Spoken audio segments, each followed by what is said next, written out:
शैतानिर्रजीम बिस्मिल्लाहिर्रहमानिर्रहीम अल्लज़ी खलक़नी फ़हुव यहदीन। रब्बुल आलमीन वो है जिसने मुझे पैदा किया, इसी तरह सबको पैदा किया और सिर्फ पैदा नहीं किया, बस उसने मेरी रहनुमाई भी की। वल्लज़ी हुवा युत्इमुनी व यस्कीन, और रब वो है जो मुझे खिलाता भी है और मुझे पिलाता भी है। व इज़ा मरिज़्तु फ़हुवा यशफ़ीन, और जब मैं बीमार पड़ जाता हूँ बस वो मुझे शिफा भी देता है। वल्लज़ी युमीतुनी सुम्मा युह्यीन, और वही मुझे मौत देगा, फिर क़यामत के दिन मुझे दोबारा जिंदा करेगा। वल्लज़ी अत्मउ अन यग़फ़िर ली ख़तीअती यौमद्दीन, और वो ज़ात है जिससे मैं उम्मीद रखता हूँ कि वो मेरी ख़ताओं को मुआफ़ कर देगा, बख्श देगा क़यामत के दिन। रब्बी हबली हुक्मन व अलहिक़नी बिस्सालिहीन, ऐ मेरे परवरदिगार मुझे अता कर हुक्म, नबूवत, दानाई, क़ुर्ब, व अलहिक़नी बिस्सालिहीन, और लाहिक कर मुझे आला दर्जे के नेक लोगों में, उनके साथ शामिल कर दे, मिला दे। वजअल ली लिसान सिद्क़िन फिल आखिरीन, और बना दे मुझे सच्ची ज़ुबान, दे दे आखिरी पिछले लोगों में मेरा ज़िक्र खैर करना। वजअलनी मिन वरासती जन्नतिन नईम, और बना दे मुझे नेमतों वाली जन्नत के वारिसों में। वग़फ़िर ली अबी इन्नहु कान मिनज़्ज़ाल्लीन, और बख्श दे मेरे बाप को, बेशक वो गुमराहों में से है, गुमराह लोगों में से, उसकी मग़फ़िरत फरमा। वला तुख़्ज़िनी यौम युबअसून, और मुझे रुसवा न करना जिस दिन लोग दोबारा जिंदा किए जाएंगे।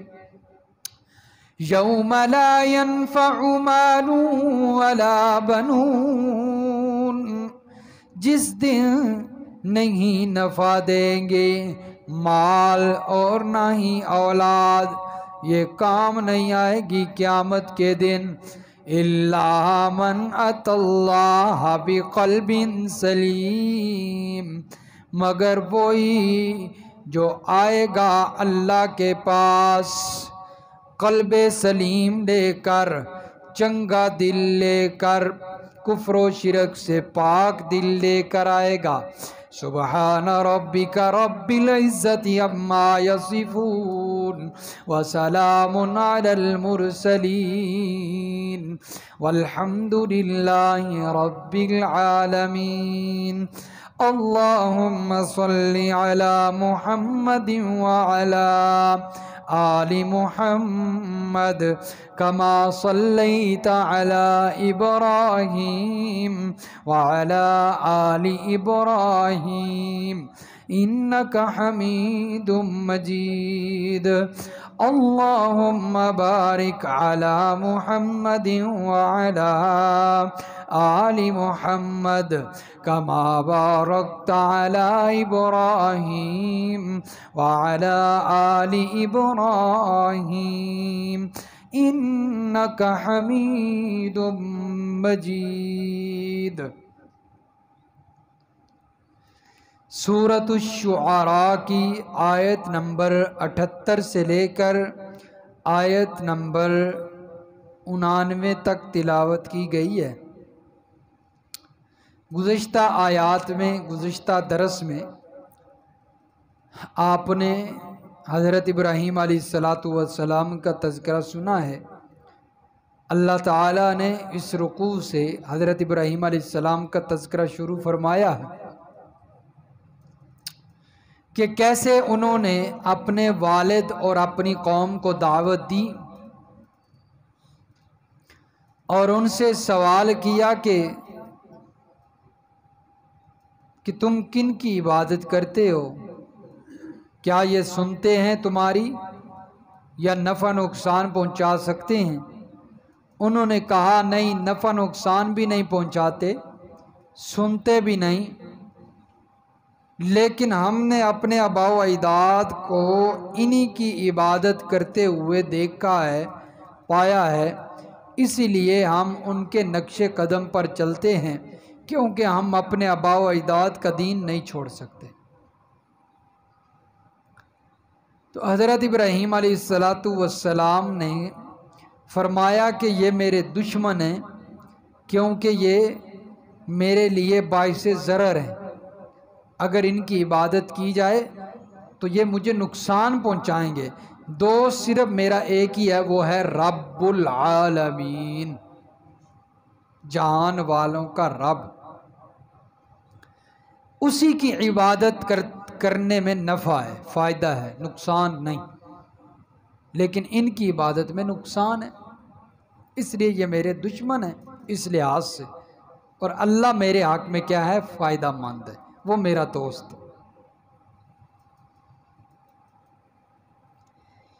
देखें भाई, उस वक़्त के जो मुशरिक थे ना, कम अज़ कम वो ये तो मानते थे कि जिनकी हम पूजा करते हैं वो हमें नफ़ा नुकसान नहीं पहुंचा सकते।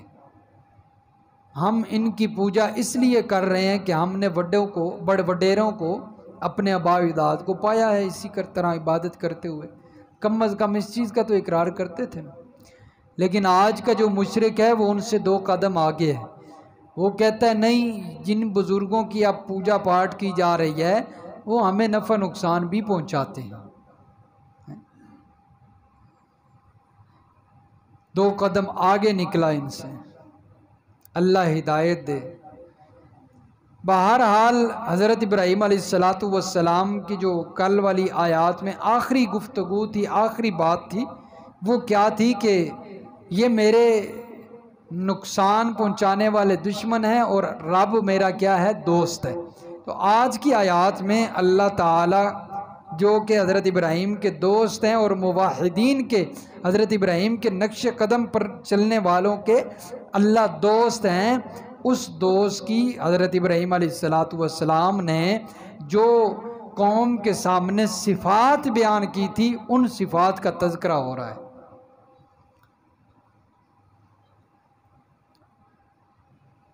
वो जो मुशरिकीन जिनकी इबादत किया करते थे, वो उनकी सिफ़ात उन्होंने क्या बयान करनी थी, वो तो कुछ कर ही नहीं सकते थे, तो वो लाजवाब थे। तो जिस वक़्त हज़रत इब्राहीम अलैहिस्सलातु वस्सलाम ने रब की सिफ़तें बयान की, तब भी वो खामोश थे, उसका जवाब नहीं था उनके पास। भाई अल्लाह ताला तो ये सारी सिफ़ात का मालिक है जो अभी हम पढ़ेंगे, लेकिन हमारे माबूदों के अंदर तो ये सिफ़तें पाई नहीं जाती। तो वो लाजवाब थे, खामोश थे। हज़रत इब्राहीम अलैहिस्सलाम ने अपनी सिफ़ात जो है वो रब की बयान फरमाई पहली सिफत बयान करते हुए हज़रत इब्राहीम फरमाते हैं अल्लज़ी खलक़नी फ़हुव यहदीन, कि मैं जिस रब की इबादत करता हूँ इसलिए इबादत करता हूँ कि उसने मुझे पैदा किया, उसने मुझे पैदा किया। तुम बताओ जिनकी तुम इबादत करते हो इन्होंने कुछ पैदा किया? तो उसने पैदा किया है, मुझे नहीं सिर्फ बल्कि हर चीज़ को उसने पैदा किया, हर चीज़ को उसने पैदा किया। चुनांचे अल्लाह ताला दूसरे मकाम पे फरमाते हैं, इंसान की पैदाइश का तज़किरा जहाँ पर अल्लाह ने फरमाया है, मुख्तलिफ मकाम है, लेकिन एक मकाम 29वां पारा है और सूरतुद्दहर बिल्कुल शुरू हो रही है। सूरतुद्दहर सफ़ा नंबर 700 पर, 700 पूरा 29वां पारा सूरतुद्दहर। दहर कहते हैं ज़माने को, तो इस सूरत के अंदर दहर का लफ्ज़ आया है पहली आयत में, इसलिए अल्लाह ने इसको सूरतुद्दहर, हाँ जी, सफ़ा 700 बिल्कुल आखिरी लाइन देखें जी। सूरत का नाम तो लिखा हुआ है लेकिन सूरत अगले सफ़े से शुरू हो रही है, अगले सफ़े की पहली लाइन निकल गया जी। फरमाया हल अता अलल इंसानि हीनुम मिनद्दहरि लम यकुन शैअम मज़कूरा। हल अता अलल इंसानि हीनुम मिनद्दहरि, बेशक इंसान पर एक ज़माना, एक वक़्त ऐसा भी आ चुका है कि लम यकुन शैअम मज़कूरा, जिस वक़्त इसका नामो निशान भी नहीं था, काबिल तज़किरा भी नहीं था, इंसान का ज़िक्र भी नहीं किया जाता था, इसका तज़किरा ही कोई नहीं था, नामो निशान भी नहीं था, ऐसा वक़्त भी इंसान पर आया है। इन्ना खलक़नल इंसाना मिन नुतफ़तिन अमशाज, फिर हमने इंसान को पैदा किया एक नुतफ़ा से, अमशाज मखलूत नुतफ़ा से, मर्द और औरत का नुतफ़ा मिला, नतीजे में इंसान पैदा हुआ, नतीजे में इंसान। अल्लाह फरमाते हैं इसका नामो निशान भी नहीं था, हमने इसको पैदा किया है, हमने इसको बनाया है। नबतली फजअल्नाहु समीअम बसीरा, हमने सिर्फ इसको पैदा नहीं किया, इस तरह हमने इसको पैदा किया कि हमने इसको समी बनाया, कान अता किए, कानों के अंदर कुव्वत समाअत भी रखी, ये सुनता है। फिर हमने इसको बसीर भी बनाया, देखने वाला, आंखें अता करके उसके अंदर कुव्वत बिनाई रख दी, ये देखने लग गया। कितनी अल्लाह की नेमतें हैं, कितनी बड़ी नेमत कि अल्लाह ताला ने हमें वजूद दिया।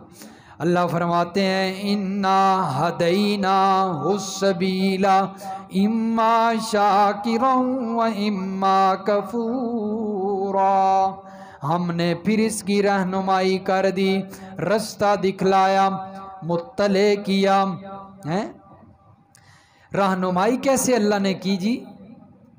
नबी भेजे, कुरान भेजा, किताबें भेजी, नबी भेजे, वो रहनुमाई करते रहे। इम्मा शकूरा व इम्मा कफूरा इम्मा शाकिरन, लेकिन रहनुमाई के बाद या तो वो शुक्रगुजार बंदा बन गया, मोमिन बन गया, या वो नाशुक्रा बन गया, काफिर हो गया है।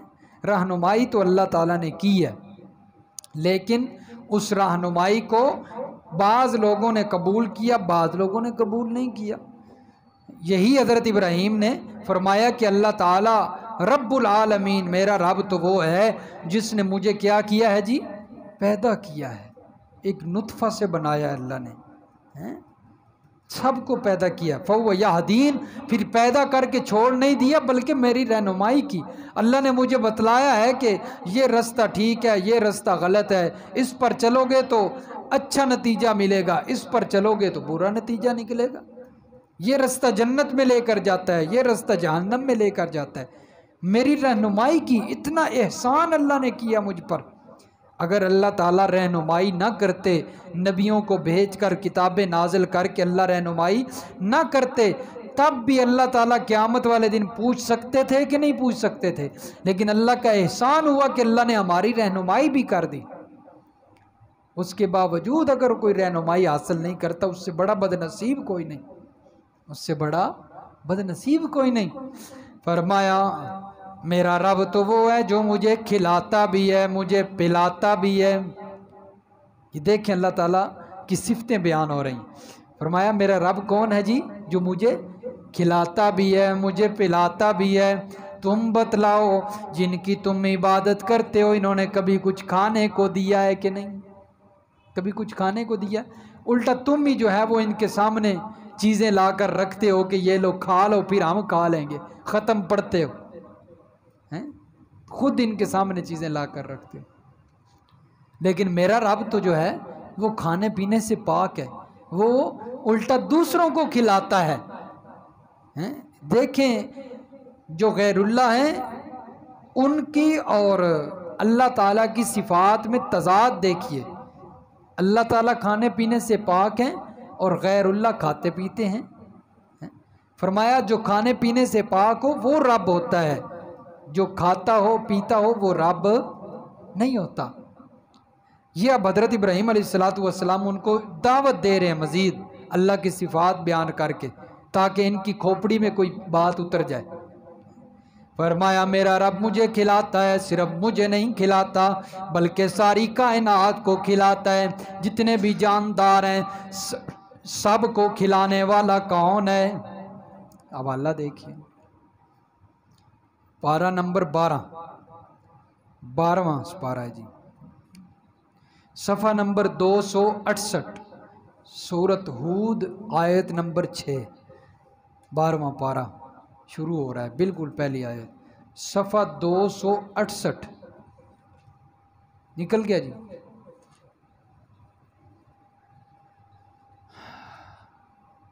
ठीक, फरमाया वमा मिन दाब्बतिन फिल अर्ज़ि इल्ला अलल्लाह रिज़्क़ुहा व यअलमु मुस्तक़र्रहा व मुस्तौदअहा कुल्लुन फ़ी किताबिम मुबीन।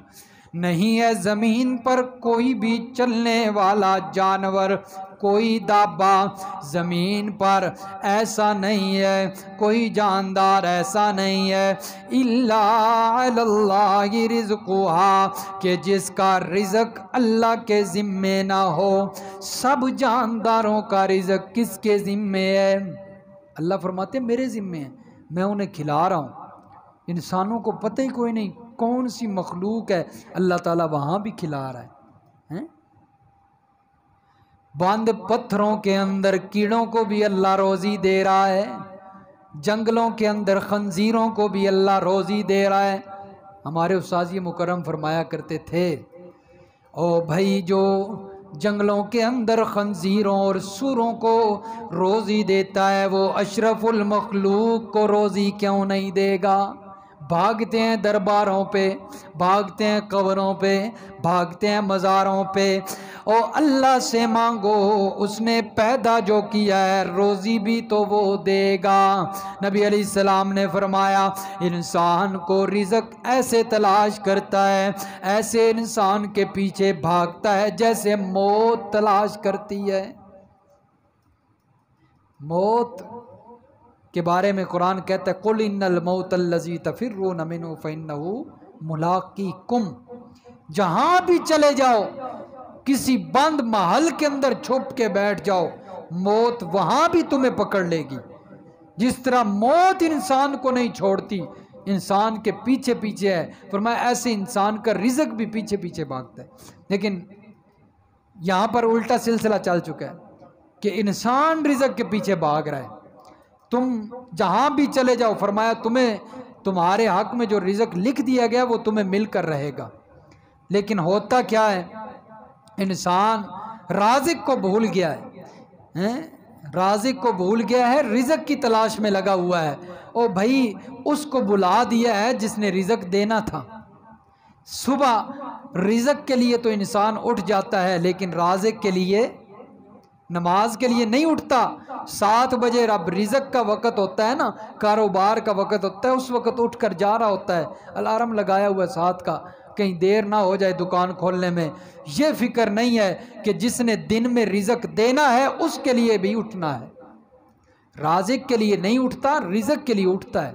सुबह की नमाज सोया हुआ है, पड़ा है बिस्तर में, फिक्र ही कोई नहीं। भाई अल्लाह के लिए भी उठना है, अल्लाह ने नमाज जो लागू की है उसके लिए भी उठना है।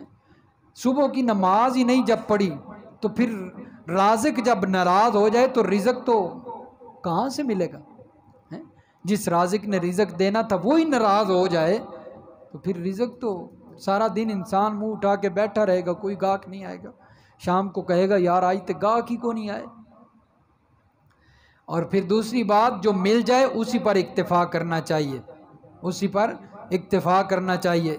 अक्सर मैंने देखा है कि एक बाज़ार के अंदर अगर मिक्स दुकानें हो ना, एक जैसी दुकान हो, मिसाल के तौर पर कपड़े की दुकान है, एक बाज़ार है उसमें तकरीबन सारी दुकानें इकट्ठी कपड़े की दुकानें हैं, तो एक दूसरे से हसद करते हैं कि भाई ये गाहक उधर ना चला जाए, इधर आ जाए, और फिर गाहकों को झूठ बोल बोल कर दूसरे से मुतनफ़र करते हैं। ओ भाई मेरे दोस्तों, कोई फ़ायदा नहीं इसका। जो अल्लाह ने आपके हक़ में लिख दिया है वो दूसरे के पास नहीं जा सकता, और जो अल्लाह ने आपके हक़ में नहीं लिखा वो कभी आपके पास आ नहीं सकता। इसलिए खामखा झूठ बोलना, दूसरे से मुतनफ़र करना, उल्टा जो है वो अल्लाह की नाराज़गी का सबब बनता है। जो अल्लाह ने लिखा होता है वो भी ख़त्म हो जाता है अल्लाह की नाराज़गी की वजह से। इसलिए ये काम नहीं करना चाहिए, हैं? ये अक्सर मैंने देखा बाज़ारों में होता है, ये गलत तरीका है, अल्लाह की नाराज़गी का सबब बनता है। तो फरमाया कि वो मुझे रहनुमाई भी करता है, उसने मुझे पैदा किया है, वो मुझे खिलाता भी है। आप बताओ इन्होंने कभी कुछ खिलाया है? ये तो खुद खाते हैं। गैरुल्लाह की जिन जिन की पूजा की जाती है, कब्रों में पड़े बुजुर्ग हैं, नबी हैं, ज़िंदगी में खुद खाते रहे हैं कि नहीं खाते रहे? फरमाया मेरा रब तो वो है जो खाने पीने से पाक है, दूसरों को खिलाता है। फरमाया वइज़ा मरिज़्तु फ़हुव यशफ़ीन, जब मैं बीमार पड़ जाता हूँ तो वो मुझे शिफा देता है, वो मुझे। यहाँ पर देखिए हज़रत इब्राहीम अलैहिस्सलाम ने जो अल्लाह की 2 सिफ़तें बयान फरमाई, 2 चीज़ों का जिक्र किया, एक बीमारी एक शिफा। लेकिन बीमारी की निस्बत अपनी तरफ की है, शिफा की निस्बत अल्लाह की तरफ की है, क्योंकि हदीस पाक के अंदर आता है कि हर अच्छी बुरी तकदीर अल्लाह की तरफ से होती है। हम ईमान पढ़ते हैं ना, ईमान मुफस्सल मुजमल, उसमें भी क्या पढ़ा जाता है? आमनतु बिल्लाहि व मलाइकतिही व रुसुलिही वल यौमिल आखिरी वल क़द्रि खैरिही व शर्रिही, अच्छी बुरी तकदीर मिनल्लाहि ताला, अल्लाह की तरफ से।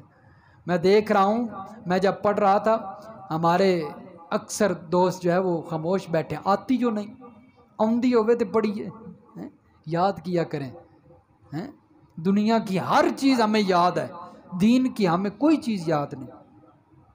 दुनिया की हर चीज़ हमें याद है, मोबाइल चलाना हमें याद है, मोबाइल की सेटिंग का हमें पता है, लेकिन दीन की कोई सेटिंग, कुरान की कोई आयत, कोई ईमान की कोई जो है वो ईमान मुजवल, ईमान मुफस्सल, कोई कलमा, वो हमें नहीं आता। ओ भाई मौलवियों को सुनो, जाके मौलवियों से पूछो, अक्सर ये जवाब दे देते हैं, अक्सर ये जवाब देते हैं, भाई मौलवी ने अपनी कब्र में जाना है, तूने अपनी कब्र में जाना है? या मौलवी का पढ़ा हुआ तुझे कोई काम आ जाएगा? ऐसे नहीं है, तुम्हें अपने अमल काम आएंगे।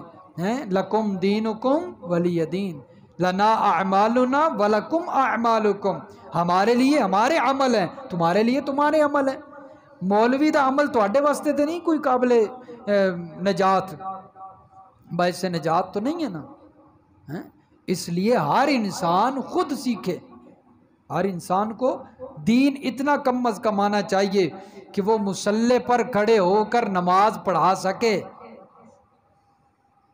इंसान को इतना दीन तो आना चाहिए कि वो मुसल्ले पे अगर इमाम मौजूद नहीं मस्जिद में खड़े होकर नमाज पढ़ा सके। नमाज सिर्फ मौलवी दे जिम्मे कोई नहीं, सारे मुसलमान हो या सिर्फ मौलवी मुसलमान है? इसलिए मुसलमान होने के नाते इस्लाम आना चाहिए, इस्लाम का पता होना चाहिए। इस्लाम क्या है, हमें क्या उसने दीन दिया है, क्या तालीमात दी हैं। दुनियादारी की हर चीज़ हमें पता है, नहीं पता तो सिर्फ दीन का नहीं पता। फरमाया कि जब मैं बीमार होता हूँ तो मुझे शिफा कौन देता है जी?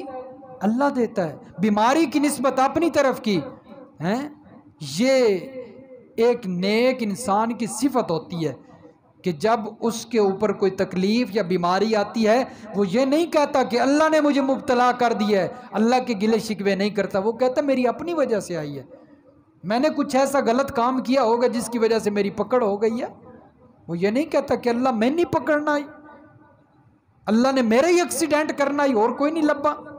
वो ये नहीं कहता, वो कहता है कि मेरी अपनी गलती की वजह से हुआ है, और जो अच्छी चीज़ है उसकी निस्बत अल्लाह की तरफ की। फ़हुवा यशफीन, जब मैं बीमार हो जाता हूँ, कोई खाने पीने के अंदर बद परहेज़ी हुई, मैं बीमार हो गया, लेकिन फ़हुवा यशफीन, अल्लाह मुझे शिफा दे देता है। अल्लाह मुझे, फरमाया शिफा मुझे अल्लाह देता है, अल्लाह के अलावा कोई शिफा नहीं देता। और आगे अल्लाह की सिफतें बयान करते हुए फरमाया वल्लज़ी युमीतुनी सुम्मा युहयीन, अल्लाह वो ज़ात है, मेरा रब वो है, मेरा दोस्त वो है जो मुझे मौत देगा फिर क़यामत के दिन मुझे ज़िंदा भी करेगा। ये अल्लाह की सिफत है। आपने हज़रत इब्राहीम अलैहिस्सलाम का मुनाजरा तो सुना होगा, किसके साथ हुआ था जी? नमरूद के साथ। चाचे बशीर नूं सिर्फ नाम आंदा है नमरूद का, किसी और नूं को नहीं आंदा, नाम भी याद करें। नमरूद के साथ हज़रत इब्राहीम का जो मुनाजरा हुआ था ना, हैं, तीसरे पारे के अंदर जिक्र है ना, हैं? हाँ, उसने भी कहा था कि जब हज़रत इब्राहीम ने कहा मेरा रब तो वो है जो मौत भी देता है, जान डालता भी है, जान निकालता भी है। उन्होंने कहा एक किड़ी वड्डी गल है, मौत मैं भी दे लेना, जान मैं भी दे देना, जिंदा मैं भी कर लेना। उसने दो बंदे, एक पर जनाब वो फांसी जो है वो एक पर फैसला हो चुका था एक के बारे में, दूसरा था है उसको छोड़ना था। उसने जिस पर फांसी का फैसला हुआ था उसे छोड़ दिया, जिसने बचना था उसे मौत दे दी। कहने लगा ये तो कोई बड़ा काम नहीं। हज़रत इब्राहीम ने कहा बड़ा चालाक बंदा है। अगली मेरे रब की सिफत बयान की, कहा मेरा रब तो वो है जो मशरक से सूरज को निकालता है, मगरब में गुरूब करता है तेरी हिम्मत निकाल के दिखा। चुप हो गया। तो यहाँ पर भी हज़रत इब्राहीम अलैहिस्सलाम ने अल्लाह की सिफत बयान की कि मेरा रब वो है जो मुझे मौत देगा और फिर मुझे ज़िंदा करेगा। मौत, अब आपके जहन में आ रहा होगा कि गुज़श्ता आयत में हज़रत इब्राहीम ने बीमारी की निस्बत अपनी तरफ कर दी, शिफा की निस्बत अल्लाह की तरफ, अच्छी चीज़ की निस्बत अल्लाह की तरफ, बुरी की तरफ बुरी निस्बत जो है वो अपनी तरफ की। लेकिन यहाँ पर मौत भी तो बुरी चीज़ है, तो इसकी निस्बत हज़रत इब्राहीम अल्लाह की तरफ कर रहे हैं। मुफस्सिरीन फरमाते हैं मौत एक लिहाज से अच्छी भी चीज़ है। क्यों? जब नेक बंदा फोत होता है तो उसके बाद अल्लाह ताला के साथ मुलाकात होती है, जन्नत में मुलाकात होनी है, तो ये एक इस लिहाज से नेमत भी है मौत, कि जब तक मौत नहीं आएगी अल्लाह से मुलाकात नहीं हो सकती, तो मौत आएगी तो अल्लाह से मुलाकात होगी। फरमाया इसलिए ये नेमत के लिहाज से हज़रत इब्राहीम ने फरमाया वो मुझे मौत भी देता है, मुझे ज़िंदा भी करेगा। वल्लज़ी अत्मउ अन यग़फ़िर ली ख़तीअती यौमद्दीन, फरमाया मेरा रब वो है जिससे मैं उम्मीद लगाता हूँ कि वो मेरी क़यामत के दिन ख़ताएँ मुआफ़ करेगा। इस ख़ता से मुराद कोई ख़ास ख़ता या कोई ख़ास गलती मुराद नहीं है, क्योंकि अम्बिया तो मासूम होते हैं। अम्बिया क्या होते हैं? मासूम होते हैं, मासूम अनिल ख़ता हैं, उनसे गलती नहीं हो सकती। अगर कोई इज्तिहादी गलती हो भी जाए अल्लाह बाकी नहीं रहने देंगे, फ़ौरन वही फरमा के अल्लाह उसको ख़त्म फरमाते हैं। क्योंकि नबी दूसरों के लिए राहबर बन कर आता है। अगर नबी जो है वो गलत तरीके पर चल पड़े, किसी गलती पर कायम हो जाए, तो फिर दूसरों की रहनुमाई कैसे होगी। इसलिए अम्बिया मासूम अनिल ख़ता होते हैं। ये जो हज़रत इब्राहीम अलैहिस्सलाम फरमाया कि मेरी ख़ताओं को माफ़ करेगा, यानी वैसे जो मामूली अमल के अंदर कुछ ना कुछ है, कुछ जो है वो लग़्ज़िश हो जाए, भूल हो जाए, वो अल्लाह ताला मेरी माफ़ फरमाएंगे।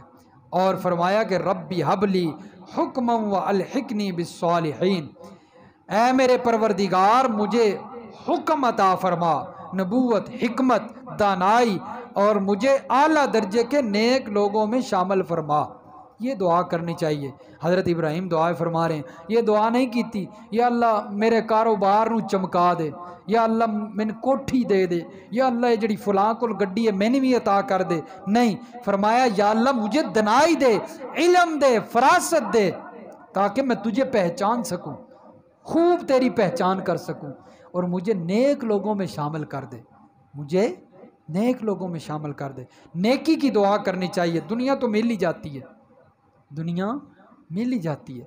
नेक आमाल की दुआ करनी चाहिए, या अल्लाह मुझे आमाल सालिहा करने की तौफीक अता फरमा, और जो आमाल सालिहा करने वाले लोग हैं उनके अंदर या अल्लाह मुझे शामिल कर दे। जो तेरी कुर्बत हासिल करने वाले लोग हैं या अल्लाह मेरा भी उन्हीं में शुमार कर दे। और हज़रत इब्राहीम अलैहिस्सलाम की दुआ अल्लाह ने कबूल फरमाई है, और जवाब दुनिया में ही अल्लाह ने दिया है। देखिए पहला पारा सूरतुल बकरा, हज़रत इब्राहीम कितने मुखलिस होकर दुआ मांगते हैं और अल्लाह ने दुआ कबूल फरमाई।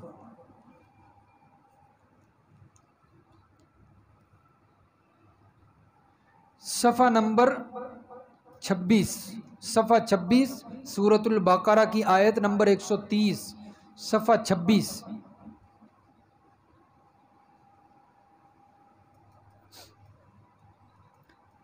पहली लाइन बिल्कुल जी, सफ़ा 26 की बिल्कुल पहली लाइन। फरमाया वाला कद इस्तफ़ैनाहु फिद दुनिया, हमने हज़रत इब्राहीम अलैहिस्सलाम को दुनिया में मुंतखब कर लिया, चुन लिया, नबी बनाया। व इन्नहु फिल आखिरति लमिनस सालिहीन, और बेशक ये आखिरत के अंदर आला दर्जे के नेक लोगों के अंदर शामिल होंगे। यहाँ हज़रत इब्राहीम दुआ मांग रहे हैं, उधर से अल्लाह ने फरमाया कि ये आखिरत में आला दर्जे के नेक लोगों में शामिल होंगे, हम इन्हें उन्हीं के अंदर शामिल फरमाएंगे। इसलिए नेकी की दुआ करनी चाहिए, या अल्लाह मुझे नेक बना, मुत्तकी बना, वजअल्ली लिसान सिद्किन फिल आखिरीन।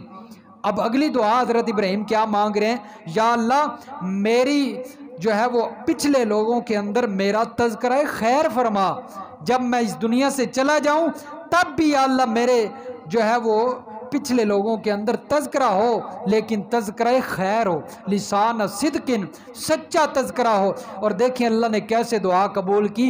हम नमाज पढ़ते हैं, नमाज के अंदर हम क्या कहते हैं, अल्लाहुम्मा सल्ली अला मुहम्मदिन व अला आलि मुहम्मदिन कमा सल्लैता अला। दुआ के अंदर भी, दुरूद के अंदर भी हज़रत इब्राहीम का तज़किरा मौजूद है। जब बंदा मुखलिस होकर अल्लाह से मांगता है ना, फिर अल्लाह ऐसे ही नवाजते हैं। लेकिन मंगना अल्लाह को लो, किसी और को लो नहीं। अकीदा मांगने में अकीदा भी इब्राहीम वाला होना चाहिए। अकीदा इब्राहीम वाला होगा तब अल्लाह फिर नवाजेंगे। कैसे अल्लाह ताला ने दुआ कबूल फरमाई। और भी हज़रत इब्राहीम की दुआएं मौजूद हैं जो अल्लाह ताला ने ऐसे कबूल फरमाई, आज भी हम देख रहे हैं हज़रत इब्राहीम की दुआएं कैसे कबूल हुई। तो फरमाया मेरा पिछले लोगों में नेक तज़किरा हो हैं, और फरमाया वजअल्नी मिन वरासति जन्नतिन नईम, या अल्लाह मुझे आला जो नेमतों वाली जन्नत है उसका वारिस बनाना है। कैसी दुआएं मांग रहे हैं। कभी ऐसी भी दुआ मंगी, या अल्लाह सन जन्नत वाली नेमतां हासिल करने की तौफीक अता फरमा, ऐसे कम करने की तौफीक अता फरमा कि असी जन्नत के वारिस बन जाइए। कभी दुआ मंगी बस, या अल्लाह मेरा कारोबार जड़ा है ना इसनू बढ़ा दे हैं, तो मैं बस चढ़ता जावा कारोबार ही, बुलंदियाँ देना भी। नेक आमाल की दुआ करनी चाहिए। या अल्लाह मेरी औलाद नू नेक बना, मेरी औलाद नू नेक बना। अक्सर लोग मेरे पास आते हैं कि कारी साहब हमारे हक में दुआ कीजिए, परेशानियां हैं, कारोबार नहीं चल रहा हैं, तो हमारी परेशानियां दूर हो जाएं, कारोबार नहीं चल रहा उसमें बरकत आ जाए।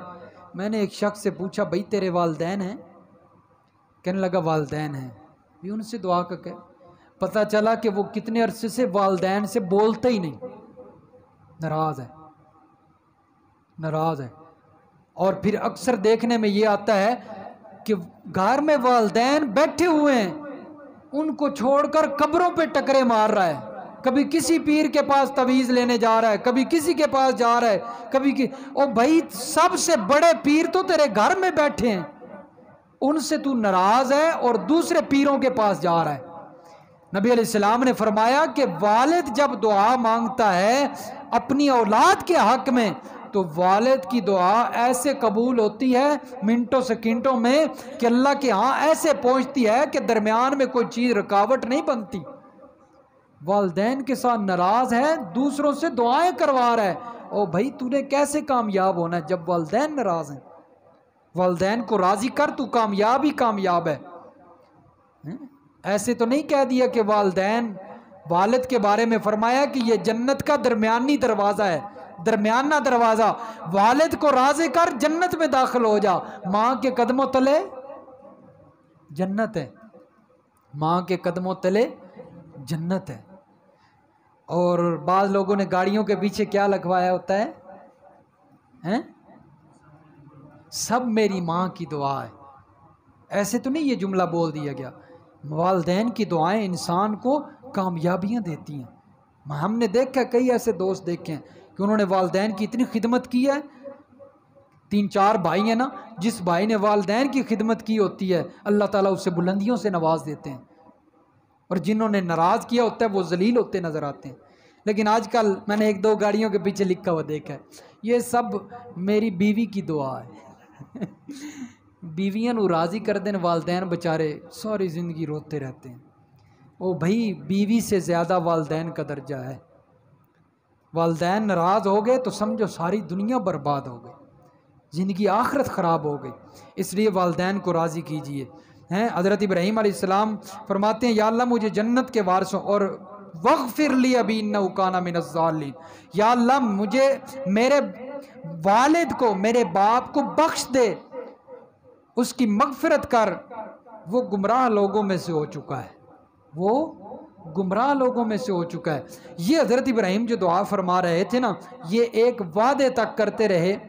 वो जो वादा किया था ना, वादे की वजह से करते रहे।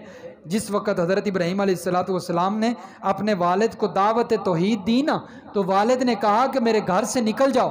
कहा ठीक है मेरे अब्बा, मैं जाता हूँ। सअस्तग़फ़िरु लका रब्बी इन्नहु कान बी हफ़िय्या, लेकिन मैं आपके लिए मग़फ़िरत की दुआ करता रहूँगा, बख्शिश की दुआ करता रहूँगा।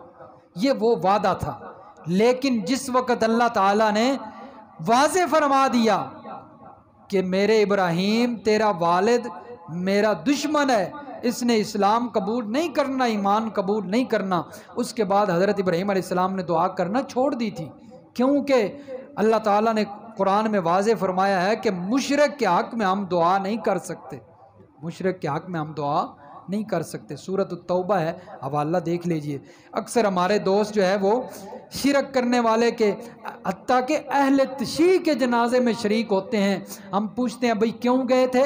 हमारे लिए तो उनका जनाजा पढ़ना जायज़ ही नहीं, वो बस मुँह विखाण वास्ते गए, असी तो इंज खलोते रहे हैं, असी केड़ा कोई दुआवां कीतियां। ओ भाई, वैसे खड़ा होना भी जायज़ नहीं है, जितना भी कोई करीबी रिश्तेदार क्यों ना हो, वालिद से बढ़कर कोई हो सकता है?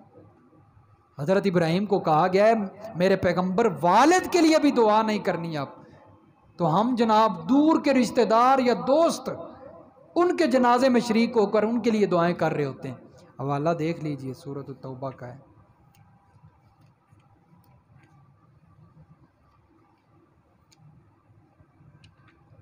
सूरत तौबा है और इसकी आयत नंबर 114, सफ़ा नंबर 247, सफ़ा 247, बिल्कुल आखिरी लाइन निकाल लें जी, वहाँ पर इस चीज़ का तज़किरा है।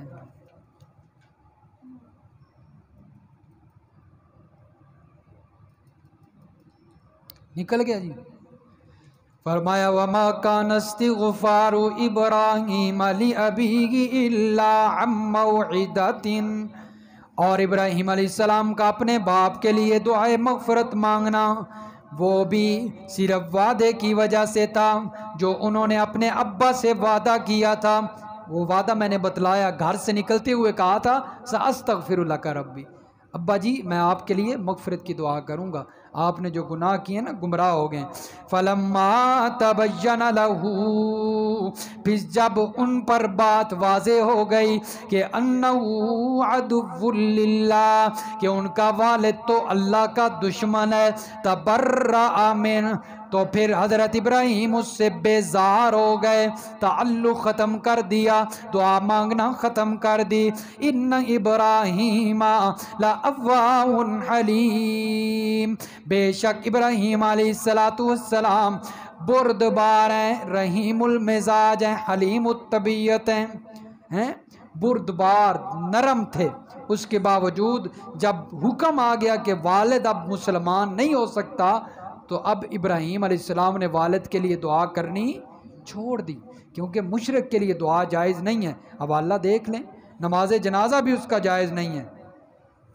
यही सूरत है।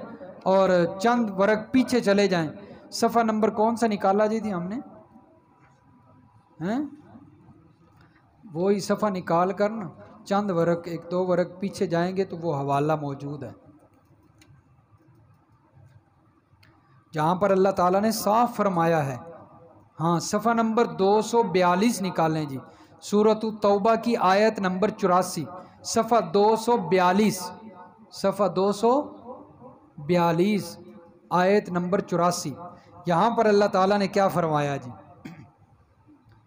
गुज़श्ता आयात में मुनाफिकीन मुशरिकीन का तज़किरा है, तो अब अल्लाह फरमाते हैं वला तुसल्ली अला अहदिम मिनहुम माता अबदन, और नहीं आप नमाज पढ़ सकते इनमें से किसी एक पर भी, नमाज जनाजा, माता अबदन जिस वक़्त ये फौत हो जाएं, हैं जनाजे में नहीं जाना, वला तकुम अला कब्रिही, जनाजा भी नहीं पढ़ना, और जिस वक़्त ये फौत हो जाएं कब्र में दफन हो जाएं, इनकी कब्र पर जाकर खड़े होकर दुआ भी नहीं करनी, कब्र पर जाकर खड़े होकर दुआ भी नहीं करनी। इन्नहुम कफरू बिल्लाहि व रसूलिही, क्योंकि इन्होंने अल्लाह ताला का भी इनकार किया, रसूल का भी इनकार किया, और हालत कुफर में, हालत शिरक में मर गए, इसलिए इन पर दुआ नहीं करनी। इसलिए हज़रत इब्राहीम अलैहिस्सलाम भी दुआ नहीं कर रहे। दुआ क्यों नहीं करनी? अल्लाह के पैगंबर को अल्लाह ने फरमाया मेरे पैगंबर आप इनके लिए दुआएं मांगते भी रहें, 70 मरतबा भी इनके लिए दुआएं मगफरत करें, मैंने कबूल नहीं करनी। ये कसरत तअद्दुद को बयान किया है, यानी इतनी मरतबा भी आप बयान कर लें ना, दुआ कर लें, मैं कभी भी इनके हक़ में दुआ कबूल नहीं करूँगा।